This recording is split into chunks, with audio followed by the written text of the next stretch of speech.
What's going on, guys? It's Prez, and while Heath and Pat are delivering that sweet content from the USA-Panama qualifier in Panama City, I'll be giving you an international edition of the Kick Power Rankings. As always, the Kick Power Rankings are not a list of the best teams in the world. This is a list of the teams that no one would want to be coming up against right now. And as we get closer to the teams locking in qualification for Russia 2018, there's a lot to talk about, so let's get straight into it. Let's kick it off at number 10. We have a big-ass tie. Now, when we do these lists, we always feel like the 7 through 10 positions are the most subjective and the hardest to place. So for this week, I want you guys to choose. See who's on the rest of our list and then get down into the comments and tell me who deserves the spot number 10. Now, I'm thinking some of you guys might go with Switzerland, who are 5-5 in qualifying, or maybe Croatia or Poland, who are top of their groups. Belgium are always hot, and even Iceland want to make another tournament. There's Colombia, who's improving in CONMEBOL, or the US, who look like a completely different team back under Bruce Arena's guidance. There's England, who haven't conceded a goal in qualifying,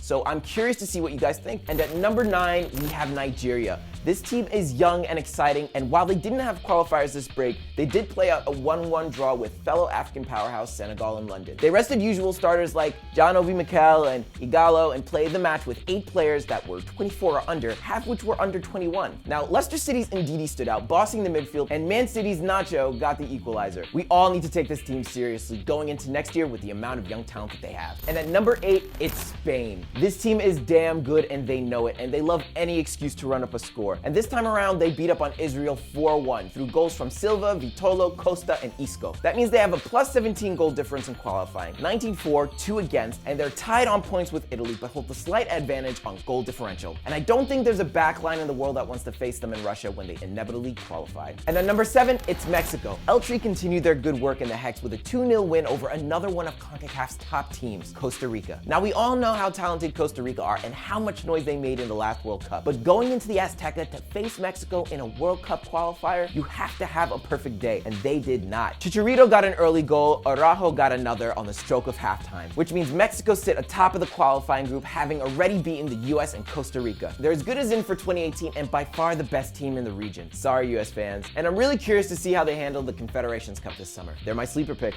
And at number 6, it's the European champions, Portugal. Portugal knocked out Hungary 3-0 in a replay of one of my favorite games at the Euros. Andre Silva opened up the scoring, but as usual, the day went to CR7, grabbing a brace and making 2 new records for the man who's conquered all before him. 70 goals for his country and 600 for his career. When will he stop? Hopefully never. And for Portugal, that's now their 4th straight win in the group after an opener loss to the Swiss. And at number 5, it's Argentina. Remember all the doom and gloom around Argentina's qualifying campaign when they lost to Paraguay, dropped points to Venezuela and Peru, or when they got beat up by Brazil? Yeah, me neither. Argentina knocked off Chile 1-0 to move a point behind second place Uruguay in the group. Messi converted an early penalty, which was enough to take the points, which puts them 7 points from that magic number 29 that people smarter than me claim is what you need in CONMEBOL to make the World Cup. Maybe we shouldn't be so quick to question this team. And a certain Leo Messi. And at number 4, it's Italy. Listen to this record. Italy has never lost a home World Cup qualifier in this World Cup setup. That's 51 played, 44 wins, 7 draws, and 0 losses, and Albania wasn't going to change that. Italy opened the scoring through a De Rossi penalty, and Immobile put away a second. And of course, they kept a clean sheet to celebrate the greatest goalkeeper in the history of the game's 1,000, history of the game, 1,000, what? How do you say 1,000? Do I have a list? What am I gonna tell my girlfriend? And of course, they kept a clean sheet to celebrate the greatest goalkeeper in the history of the game's 1,000 appearance for club and country, Gigi Buffon. Gigi is a 39-year-old god amongst men, and thankfully for Italian fans, he's taken his successors, Gigi Donnarumma and Alex Meret, under his wing, so that country is not gonna have a goalkeeping crisis for a while. And on a side note, can we talk about the pyro from the Albanians? It was mad. And at number 3, it's France. This team is still undefeated in a tough qualifying group that includes Sweden and the Netherlands. But yet again, they got the job done running out 3-1 winners over Luxembourg. Griezmann added 1 through a penalty and Olivier Giroud added a brace, taking him into the list of the top 10 goal scorers of all time for France. That puts him in a list with Henry, Platini, and Zizou, which is alright. The other big excitement was that everyone's favorite wonder kid, Mbappe, made his France debut, aged 18 years and 95 days, making him the 4th youngest French player of all time. I'd say this France side is going to be contending for honors for years to come, and hopefully we can see a few more of France's Wonder Kids feature, including Lamar and Dembele when they take on Spain in Tuesday's big friendly. And at number 2, it's defending World Cup champions Germany. Jogi Löw's men have had a good international break. They kicked it off by sending Podolski off in style with a 1-0 win over England in a high-profile friendly. Podolski settled the game with one of the best parting shots you will ever see from a footballer. It was nasty. My man absolutely crushed the ball. He crushed it. My man absolutely crushed the ball into Joe Hart's top corner, ruining Joe's night and walking off into the sunset. If that were me, I would have just walked off the pitch, dropped the mic, and went home. Game over.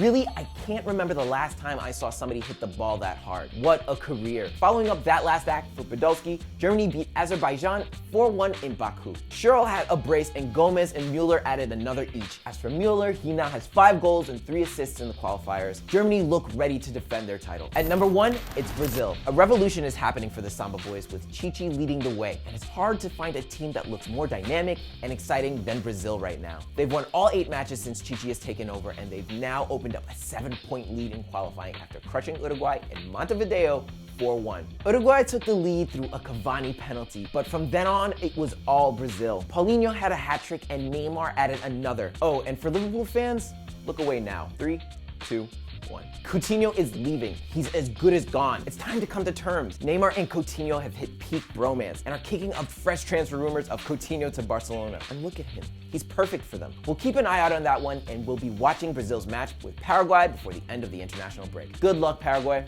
You're gonna need it. Now let's rattle off some of our biggest losers, because there are some big kids dropping crucial points. First up, the Netherlands. We go through this every year. This team is so talented, but have been prone to dropping stupid points. This time losing 2-0 to Bulgaria in qualifying. They're now 3 points out of second in the group. This kind of inconsistency is exactly why they missed out on the Euros in 2016. Oranje need to get that shit together or they can kiss Russia goodbye. 2 more big losers come from South America, Chile, and Ecuador. After significant losses to Argentina and Paraguay respectively, these teams look destined to be battling for the final playoff spot in CONCACAF, where no one wants to be. Chile must take max points against Venezuela, and Ecuador can't afford to lose to Colombia. Huge ties in South America that you need to keep your eyes on. Back to Europe for another loser, it's Wales. Neil Taylor was sent off for a truly horrendous leg-breaking tackle on Seamus Coleman, and Everton fans are pissed. Coleman has been a model of consistency, and that leg break means he's gonna miss the Merseyside derby next weekend. I don't know anything about medicine and shit, but I have to assume that he won't be back in training until preseason.